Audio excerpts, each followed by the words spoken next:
Hello guys, my name is Tanuja Sharma. I'm your chemistry teacher and welcome to CTS.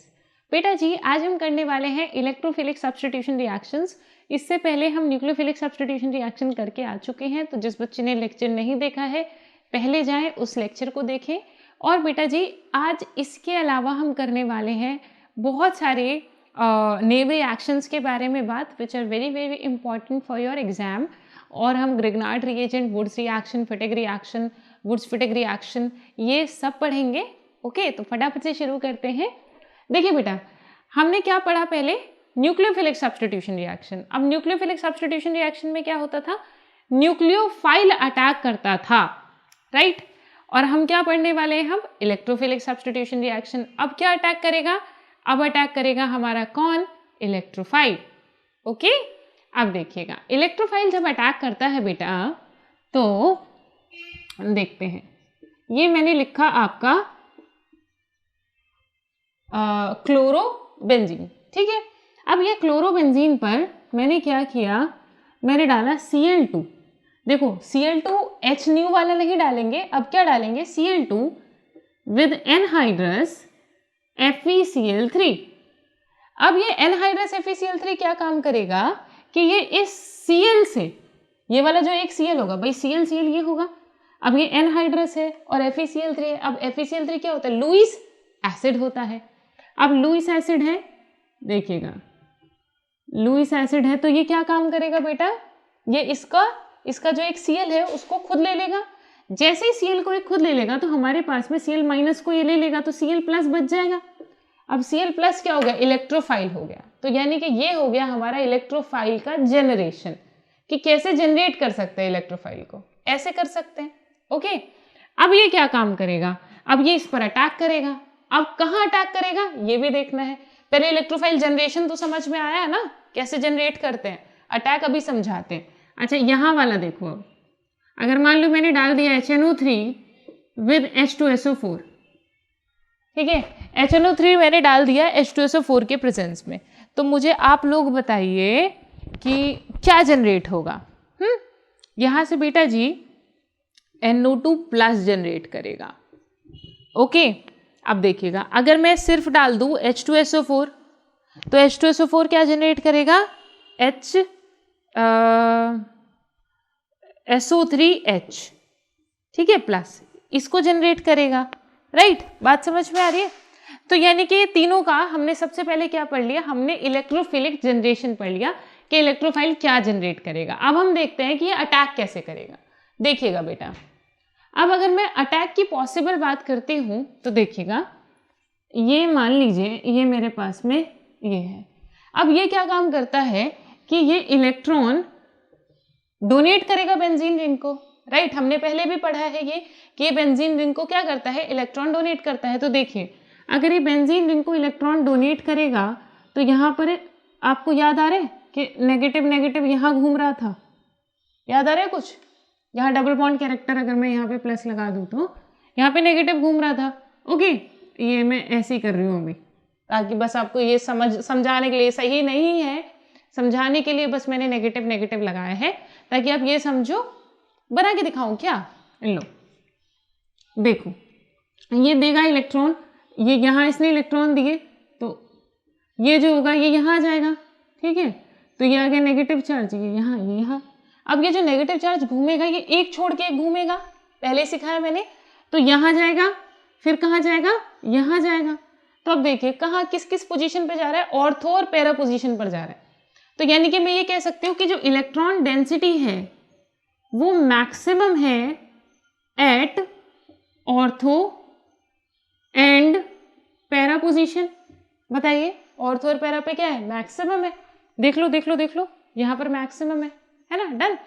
तो यानी कि अगर मेरा इलेक्ट्रोफाइल, यानी कि जिसको इलेक्ट्रॉन चाहिए, उसको किस पर अटैक करना चाहिए? भाई उसको इलेक्ट्रॉन चाहिए तो इलेक्ट्रॉन डेंसिटी पर ही अटैक करेगा। तो देखो किस पर अटैक करेगा? इलेक्ट्रॉन डेंसिटी पर अटैक करेगा।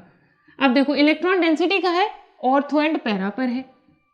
बात समझ में आ रही है कि इलेक्ट्रोफाइल कहाँ अटैक मारता है? ऑर्थो और पैरा पर अटैक मारता है, ठीक है, डन। क्यों मारता है? हाँ हाँ, एक और चीज़ वो तभी मारेगा अटैक ऑर्थो और पैरा पर जब यहाँ पर इलेक्ट्रॉन डोनेटिंग ग्रुप होगा। तो इसीलिए अगर आप एक्टिवेटिंग डीएक्टिवेटिंग, आपको 11th क्लास में एक्टिवेटिंग डीएक्टिवेटिंग का फंडा रटाते हैं, ये एक्टिवेटिंग ग्रुप है, ये डीएक्टिवेटिंग ग्रुप है, अगर आप वहां से नहीं करना चाहते तो आप इससे कर लो, ठीक है। वो मुझे थोड़ा हेक्टिक लगता है बच्चों के लिए, क्योंकि वही बाद में डीएक्टिवेटिंग भी हो जाते हैं, वही एक्टिवेटिंग हो जाते हैं, ठीक है। जैसे आपको ग्रुप चेंज हुआ तो वो अपनी दिशा बदल लेंगे, है ना। तो मुझे वो थोड़ा अजीब लगता है कराना, वो थोड़ा कॉन्सेप्ट ये वाला मुझे बेटर लगता है। ये मैंने आपको लेक्चर 2 में आई थिंक कराया हुआ है, लेक्चर 1-2 में जब ये स्टार्ट हुआ है तभी कराया है, ठीक है। तो आप प्लीज़ अगर शुरू से करते हुए आ रहे हो तो फिर आपको समझने में दिक्कत नहीं होगी, भले आपको 11th का याद ना हो। ओके, चलिए, आपको इतनी बात समझ में आ गई है ना, डन। तो यानी ये मुझे पता चल गया कि इलेक्ट्रोफिल कहाँ अटैक करने वाला है, ऑर्थो और पैरा पर अटैक करने वाला है, क्योंकि इलेक्ट्रॉन डेंसिटी यहीं पर क्या है, मैक्सिमम है। Okay, done. उसमें भी बेटा जी पैरा वाला जो होता है वो सबसे ज्यादा डोनेट करता है, तो पैरा पर क्या होगा, पैरा वाला जो होगा वो मेजर होगा। कहीं पर भी अगर मैं बात करूंगी तो पैरा वाला मेजर होगा, ठीक है।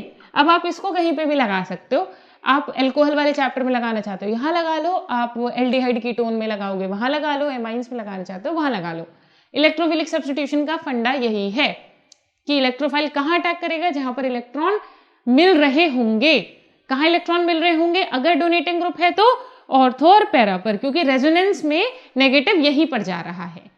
Okay, done. इतनी बात समझ में आ गया हो। चलो, इसमें और कुछ बच के बताना नहीं। हाँ बेटा, कुछ बच्चों का ये डाउट हो सकता है कि मैम ये तो इंडक्टिव इफेक्ट देता है, माइनस आई इफेक्ट देता है, तो ये इलेक्ट्रॉन क्यों देने लगा। तो बेटा ध्यान रखना, ये माइनस आई इफेक्ट तो देता है एज एन इंडक्टिव इफेक्ट, लेकिन अगर रेजोनेंस की बात की जाए तो ये प्लस एम भी देता है, ठीक है, प्लस एम भी देता है। ओके, कई जगह इसका जो माइनस आई होता है यूजुअली वो प्लस एम से ज्यादा होता है, तो बच्चों को बहुत डाउट होता है क्या करें। तो ये मैं कॉम्पिटिटिव एग्जाम के लिए मेन चीज बता रही हूँ, ये आप लगाओगे, ये हमेशा आपको फॉलो करेगा कि मीजोमेरिक इफेक्ट तो तब लगाइए हमेशा अगर आपसे प्रोडक्ट फॉर्मेशन का पूछे तो। ये कॉम्पिटिटिव एग्जाम के लिए आप ये ट्रिक समझ लीजिए बेटा जी, वरना मोस्टली बच्चा वो एक्सेप्शन के चक्कर में रटता रहता है उसको कि चले इसको रट ही लेते हैं यार, ये ऐसा हो रहा है, यहाँ ऐसा हो रहा है, ठीक है। वो नहीं करना। आपसे बहुत सिंपल सी चीज मैं बता रही हूँ कि माइनस आई और प्लस एम दोनों लगाता है, आप कंफ्यूज ना हो। अगर वो आपसे बात करता है कि प्रोडक्ट क्या बनेगा तो आप प्लस एम से बनाए, अगर प्रोडक्ट फॉर्मेशन की बात करें तो आप प्लस एम से बनाए, और अगर कभी भी रिएक्टिविटी की बात करें, जैसे फ्लोरो क्लोरो ब्रोमो सब लगा दिए और रिएक्टिविटी पूछ रहा है, ठीक है, या एसिडिटी पूछ रहा है, ठीक है, तो वहां पर कभी भी रिएक्टिविटी लगानी है तो आप माइनस आई लगाएंगे, ठीक है, डन। बात समझ आ गई। ये मैंने आपको इसका पूरा कॉन्सेप्ट बता दिया। अब आते हैं हम इनके प्रोडक्ट फॉर्मेशन पर, देखते हैं। देखो, अगर मैं इसका प्रोडक्ट फॉर्म करूंगी तो ये बेटा जी Cl है। अब मैंने आपको पहले बताया ये इलेक्ट्रॉन डोनेटिंग ग्रुप है, क्योंकि ये प्लस एम देता है। प्लस एम मतलब कि प्लस आर मतलब कि इलेक्ट्रॉन डोनेटिंग ग्रुप है, डोनेट करेगा, ठीक है, ये हम पहले भी पढ़ कर आए हैं। तो डोनेट करेगा तो कहाँ करेगा, ऑर्थो पैरा पर करेगा। ऑर्थो पैरा वाला दोनों हैं जो प्रोडक्ट बनेंगे वो ऑर्थो और पैरा वाले बनेंगे। देखिएगा, एक ऑर्थो पे बना दिया, एक पैरा पे बना दिया, डन। मेजर कौन सा होगा, पैरा वाला मेजर होगा। पैरा पे रेजोनेंस अच्छी होती है इसलिए पैरा वाला मेजर होगा, done. I hope I am clear to you. Okay, done. अब इसकी बात करते हैं, NO2 प्लस की बात करते हैं बेटा जी। तो NO2 प्लस कहाँ अटैक करेगा, यहाँ ऑर्थो पर और पैरा पर, वेरी गुड, ठीक है। अब देखिएगा SO3H कहाँ अटैक करेगा, ऑर्थो पर और पैरा पर। ओ मैंने गलती से Cl होगा बेटा यहाँ, ठीक है। अब यहाँ पर Cl लगा हुआ है, SO3H और पैरा पर। बताइए कोई कहानी, मतलब इसमें कोई डाउट वाली बात है क्या, है ना, बहुत आसान है ना, इजी ना, very good. I hope I am clear to you. इसको बोलते हैं बेटा जी halogenation, this is nitration and this is sulphonation. Okay, halogenation, nitration, sulphonation. अगर यहाँ पर फिनॉल होता, मान लीजिए इसकी जगह पर ये होता, तो बस Cl की जगह पर आप OH लगा दोगे, बाकी सब कुछ सेम रहेगा। क्लियर, बात समझ आ गई? चलो आगे चलते हैं। अब मैंने आपको ये पढ़ा दिया इलेक्ट्रोफिलिक सब्स्टिट्यूशन रिएक्शन, लेकिन अभी भी एक बेहद बेहद इंपॉर्टेंट चीज पड़ी हुई है which is Friedel Crafts reaction. बहुत बच्चों को इसमें डाउट आता है फ्रिडल क्राफ्ट रिएक्शन में, तो यहाँ पर हम इसका फ्रिडल क्राफ्ट पढ़ते हैं बेटा। देखो, बस आपको फंडा ध्यान रखना है, बाकी रिएक्शंस तो बहुत आसान है। ठीक है, आप करेक्ट चीज याद रखिए, ये रिएक्शन कैसे होगी, दैट्स इट। देखो, मान लो मेरे पास में ये लगा हुआ है, ये क्लोरीन है, ठीक है। अब क्लोरो है ना, क्लोरीन गलत बोल दिया, क्लोरो। अगर मान लो मैंने इस पर डाल दिया Cl, CH3, Cl है, ठीक है, और एनहाइड्रस AlCl3 डाल दिया, ठीक है। देखो बेटा, सबसे इंपॉर्टेंट चीज है अटैक कहाँ होगा और ये जानना कि इलेक्ट्रोफाइल कौन होगा, है ना। बस पहले स्टेप में आपको क्या करना है, इलेक्ट्रोफाइल को जानना है कौन होगा। अब यहाँ खुद सोचिए कि यहाँ पर ये मैंने जब भी मैं एनहाइड्रस उसके साथ में यूज कर रही थी, FeCl3 पे यूज किया था, तो वो क्या था, क्या था जल्दी बताओ? लुईस एसिड था। देखो ये भी लुईस एसिड है, लुईस एसिड है तो ये क्या करेगा, इसके Cl को खा जाएगा, है ना। एसिड है मतलब उसको नेगेटिव आयन की जरूरत है, उसको इलेक्ट्रॉन की जरूरत है। तो यहाँ पर ये पॉजिटिव हुआ, ये नेगेटिव हुआ, तो ये किसको खाएगा, नेगेटिव को खाएगा। नेगेटिव को खाएगा तो ये बना देगा AlCl4-, है ना, ये दोनों अटैच होकर, ठीक है। AlCl3 प्लस Cl- बना देंगे AlCl4-, देखो ऐड कर दिया। और मेरा जो CH3+ है वो बेचारा घूमेगा पूरे सोल्यूशन में। अब मैं क्या करूं, मेरा Cl तो भाग गया, ठीक है। अब मैं क्या करूं, तो इसको दिखेगा ये, इसने इस पे क्या करना है, अटैक करना है। क्यों अटैक करना है, क्योंकि मुझे क्या पता है बेटा जी, इलेक्ट्रॉन डोनेट करता है, और डोनेट करता है तो नेगेटिव चार्जेस यहाँ होंगे, तो CH3 जाके फटाफट क्या कर लेगा, अटैक कर लेगा। चलिए अटैक कराते हैं। अब अटैक आपको पता है कि कहाँ होगा, एक तो ऑर्थो पर होगा और एक क्या होगा बेटा जी, पैरा पर होगा। क्लियर, डन, आई होप समझ में आए यहां तक। बेटा जब भी आपका एल्काइल ग्रुप अटैच होता है तो इसको बोलते हैं हम फ्रिडल क्राफ्ट, फ्रीडल क्राफ्ट, ठीक है, एल्काइलेशन। एल्काइल ग्रुप लगा है तो एल्काइलेशन। आप देखिएगा आगे, अगर मान लो मेरे पास में क्या होता, CH3CO Cl एनहाइड्रस AlCl3, ठीक है। अब मान लीजिए मेरे पास में ये है एनहाइड्रस AlCl3। अब मुझे इलेक्ट्रोफाइल बनाकर बताइए, सबसे पहले ये बताइए इलेक्ट्रोफाइल कहाँ बनेगा, ठीक है। आपको ये बताना है इलेक्ट्रोफाइल कहानी कौन बनेगा, ओके, कौन बनेगा इलेक्ट्रोफाइल। अब ये बेटा जी ये Cl को खाएगा, ठीक है। जब ये Cl को खाएगा तो क्या बनेगा मेरे पास में, CH3CO+, है ना। इसने तो क्या कर लिया, इसने तो Cl को ले लिया और क्या बना दिया, AlCl4-।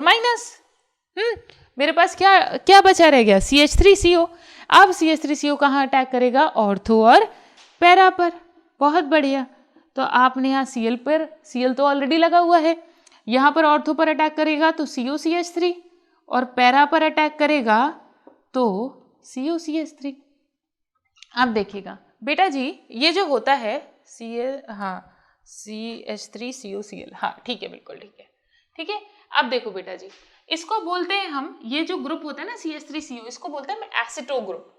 और क्योंकि ये बेंजीन पर लगा हुआ है तो इसका अकेले का खुद का नाम होता है, this is named as, common name है ये एसिटोफिनॉन। फिनॉन क्योंकि नॉन क्योंकि कीटोन है, एसिटो क्योंकि ये ग्रुप एसिटो है, ठीक है, और फिन क्यों, क्योंकि ये फिनाइल रिंग है, ठीक है। हाँ, तो इसको मैं बोल सकती हूँ 1-chloroacetophenol and this is named as 4-chloroacetophenol।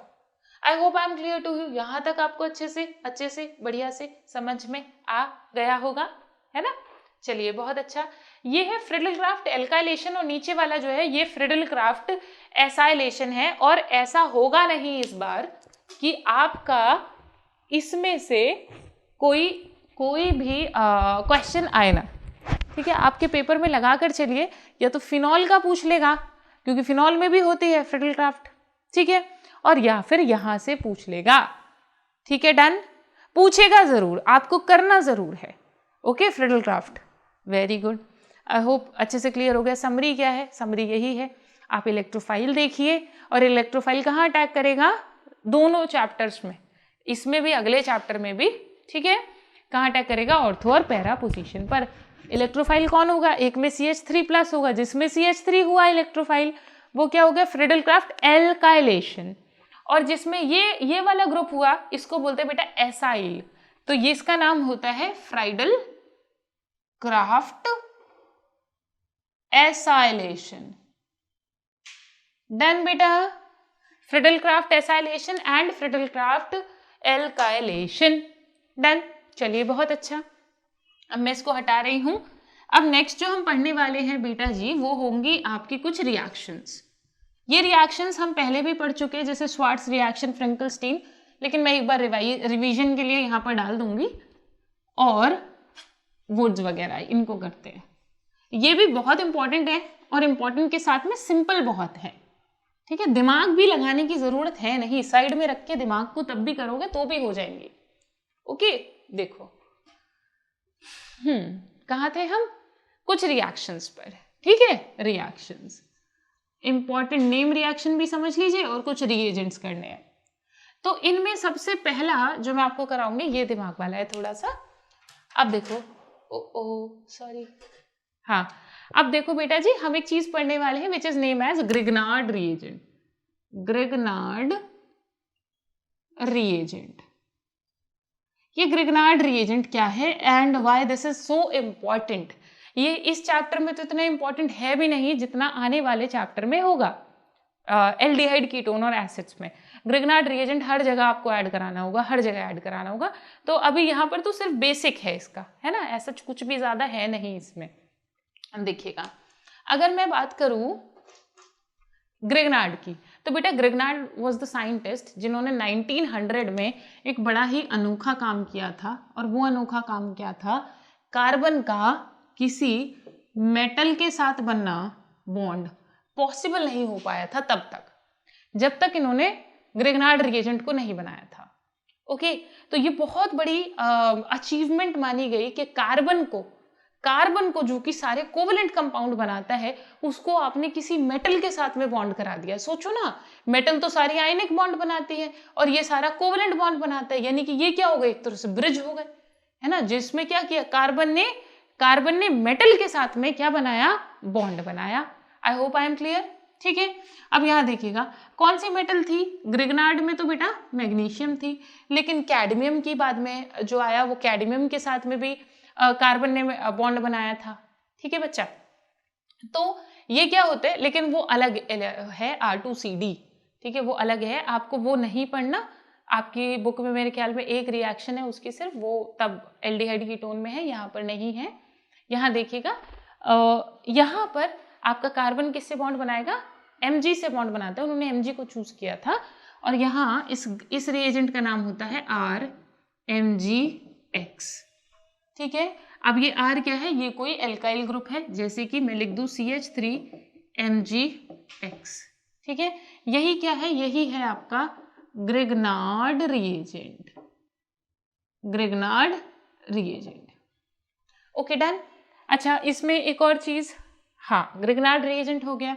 अब देखिएगा बेटा, इसमें एक चीज इंपॉर्टेंट जो आपको ध्यान में रखनी है, वो इंपॉर्टेंट चीज ये है कि यहाँ देखो, इस पर जो होगा वो पॉजिटिव होगा, इस पर जो होगा वो नेगेटिव होगा, इस पर भी क्या होगा?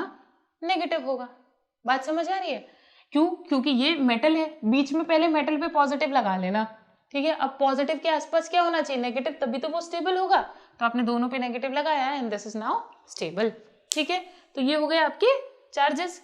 अब आगे बात करते हैं इस पे बेटा जी। अगर आप पानी डाल दो, वाटर अलग करके बताती हूँ, ठीक है, CH3MgX X, del negative, del positive, del negative.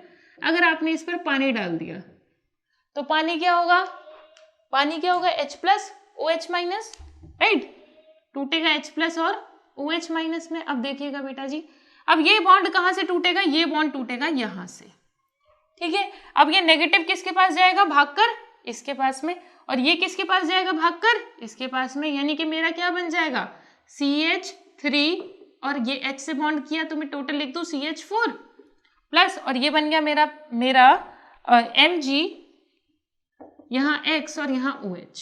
X की जगह पे आप Cl भी ले सकते हो, Br भी ले सकते हो, ठीक है। तो Br ले लेते हैं अगर हम, तो ये बेटा जी मेरा पूरा रिएक्शन हो गया। अब आप यहाँ से आराम से देख सकते हैं कि मैं यहाँ से एल्केन फॉर्म कर सकती हूँ, ठीक है। मैं क्या बना सकती हूँ, ग्रिग्नार्ड रिएजेंट के जरिए एल्केन को फॉर्म कर सकती हूँ। आई hope I am clear, very good. अच्छा चलिए आगे चलते हैं। आप इसको एक बार अपनी बुक से रीड कर लीजिएगा, मैंने बता ही दिया है। सबसे ज़्यादा इंपॉर्टेंट कहाँ है, ये एल्डिहाइड कीटोन चैप्टर में, वहाँ हम इसकी बहुत सारे रिएक्शंस को पढ़ेंगे, ठीक है। चलिए आगे चलते हैं। ग्रिग्नार्ड रिएजेंट के बाद में बेटा जी अब हम आ गए हम अपनी रिएक्शन पर। कौन सी रिएक्शन है, वुड्स रिएक्शन। बहुत ही बेहद ही आसान रिएक्शन है वुड्स रिएक्शन, ठीक है। नंबर 2 देखिए, मेरा ये एल्काइल हैलाइड है, मैंने यहाँ पर सोडियम डाला और ये जो हो गया, ये हो गया बेटा जी XR, ये भी मेरा क्या है, एल्काइल हैलाइड है, उसका दूसरा मॉलिक्यूल हो गया। तो बेटा ये जो एल्काइल हैलाइड है, ये जो एल्काइल हैलाइड है, ये क्या करेगा यहाँ पर, ये सिंपली बहुत आराम से देखिएगा, सारे मार्कर्स में देखो। तो बेटा ये क्या काम करेगा, ये यहां से ये निकल जाएगा, ठीक है, और ये R और R जुड़ जाएंगे, ठीक है। ये बेटा ड्राई ईथर में होती है आपकी रिएक्शन, ड्राई ईथर में, ठीक है। तो अब क्या होगा, ड्राई ईथर में इसलिए करते ताकि पानी लग जाएगा, अगर पानी थोड़ा भी होगा बेटा जी तो NaOH बना देगा, ये रिएक्शन आगे प्रोसीड कर नहीं पाएगी, ओके। तो अब देखिएगा यहां पर देखिए R और R हो गया और 2NaX हो गया। एक करके देखते हैं रिएक्शन। मान लीजिए मैंने लिख दिया यहां पर CH3Br, यहां लिख दिया 2Na plus Br CH3, dry ether की प्रेजेंस में है ना, ड्राई ईथर, ये ऊपर से कॉपी किया मैंने ड्राई ईथर, ओके। अब देखो यहां से ये निकला और मेरा क्या बन गया, CH3 और 2NaBr। बताइए बहुत आसान है, हाँ बहुत इजी, वेरी गुड। ये कर लिया हमने वुड्स रिएक्शन। वुड्स के बाद अगली रिएक्शन आते बेटा जी हम फिटिग रिएक्शन पर। फिटिग रिएक्शन बड़ी प्यारी सी रिएक्शन है। अभी तक हम किसकी कर रहे थे, हमने लिया था अभी तक एल्काइल हैलाइड। कौन लिया था बेटा जी, एल्काइल हैलाइड लिया था। और याद रखिएगा बेटा जी इसकी बेहद इंपॉर्टेंट चीज कि इससे आप इवन नंबर का ही बना सकते हो। देखो ना, इवन नंबर अटैच होंगे तो ऑड नंबर वाली नहीं बना पाओगे, हमेशा इवन नंबर वाली बनेगी, ठीक है। जैसे C3 हुआ तो 3 वाली फॉर्म नहीं कर पाओगे, 2 वाली C2 वाली फॉर्म कर लोगे, एल्केन, है ना। बात समझ में आ गई, भैया एल्केन ही तो है। देखो ग्रिग्नार्ड से भी हमने क्या बनाया था, एल्केन बनाया था, ओके, और इससे भी एल्केन बनाया है, बट 2 मतलब इवन कार्बन वाली, ओके। चलो आगे चलते हैं फिटिक पर। फिटिक क्या हो गया, देखो ये होती है हेलो एरीन की, बिल्कुल सेम रिएक्शन है लेकिन किस में होगी, हेलो एरीन्स में। देखिएगा देखिएगा, है ना, ये भी किस में होगी, ड्राई ईथर में होगी क्योंकि सोडियम है बेटा जी, ओके। और इसको बेचारे को हवा लग गई तो जल जाएगा, पानी लग गया तो रिएक्शन कर देगा उसके साथ में, इसीलिए इसको बेचारे को ड्राई ईथर में रखा जाता है। और ड्राई ईथर आपको पता है रिएक्शन इसके साथ करेगा नहीं, ओके। अब देखो बहुत सिंपल है, अब आप क्या कर दीजिए, इनको निकाल दीजिए, ठीक है। तो क्या बन गया, ये बन गया बेटा जी हमारा बाईफिनाइल, और I can say diphenyl, okay. Biphenyl और उधर आके बनाती हूँ, देखो डाईफिनाइल, कुछ भी कह सकते हो आप इसको, बन गया। और क्या बन गया साथ में 2NaCl। क्लियर बेटा जी? तो ये हो गया वुड्स रिएक्शन, ये हो गया फिटिग रिएक्शन। ठीक है, ये हो गया फिटिग रिएक्शन।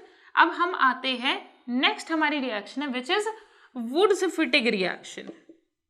Wurtz Fittig reaction.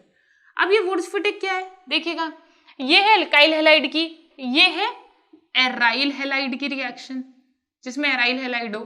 तो अब देखो दोनों के नाम का आधा आधा लिया हमने, वुड्स के नाम का लिया और यहां से फिटिग के नाम का लिया, तो क्या हो जाएगा बेटा जी, आधा आधा ले लीजिए। इसका RX उठाइए 2NaBr, सॉरी 2Na, और इसका क्या ले लीजिए Cl ले लीजिए, तो क्या हो जाएगा, बन जाएगी आपके वुड्स फिटिग रिएक्शन। देखिए बहुत बहुत बहुत इजी है, ड्राई ईथर। और अब देखिएगा बेटा जी, ये हो गया हमारे पास में Cl ले लो आप, यहाँ लगा हुआ, तो ये बन जाएगा हमारा NaCl, और ये क्या बन जाएगा बेटा जी, R लग जाएगा इस पर। ठीक है, और 2NaCl। आप चाहे तो Cl की जगह पे आप Br ले सकते हो। ठीक है, आप Br ले लीजिए, ये रहा Br। आई होप बेटा जी यहाँ तक की बातें आपको बहुत अच्छे से समझ आ गई होंगी। अब बेटा जी इसके अलावा दो आपके नेम रिएक्शन हैं जो हमने पहले की हुई हैं, एक है फ्रिंकलस्टीन, एक है स्वार्ट्ज।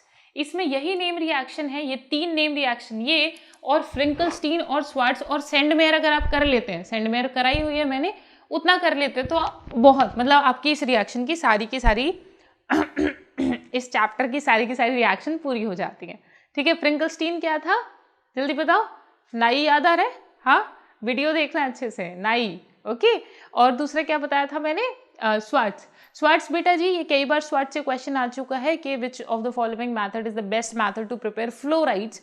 सो याद आ रहा हो तो तुम्हें स्वार्ट्ज ऊपर लिख दूं 4-5 स्वार्ट्ज CH3Br, और आपने क्या डाल दिया बेटा जी, यहाँ पर डाल दिया AgF डाल दिया। ठीक है, तो आपका CH3F बन जाएगा। यही क्या है बेटा जी, स्वार्ट्ज रिएक्शन है। ठीक है, तो फ्लोराइड बनाने का बेस्ट मेथड क्या है बेटा जी, आपका स्वार्ट्ज है। और आई होप इतना कवर मतलब यहाँ पर पूरा हमने कर लिया है कवर अप। और अगर आपको कुछ भी वीडियोस की ज़रूरत है या आपको कोई रिव्यू देना है तो please tell us in the comment section. और अब मैं आपको मिलूंगी अगली वीडियो में, तब तक के लिए पढ़ते रहिए, आगे बढ़ते रहिए और बहुत बहुत बहुत सारा खुश रहिए। बाय।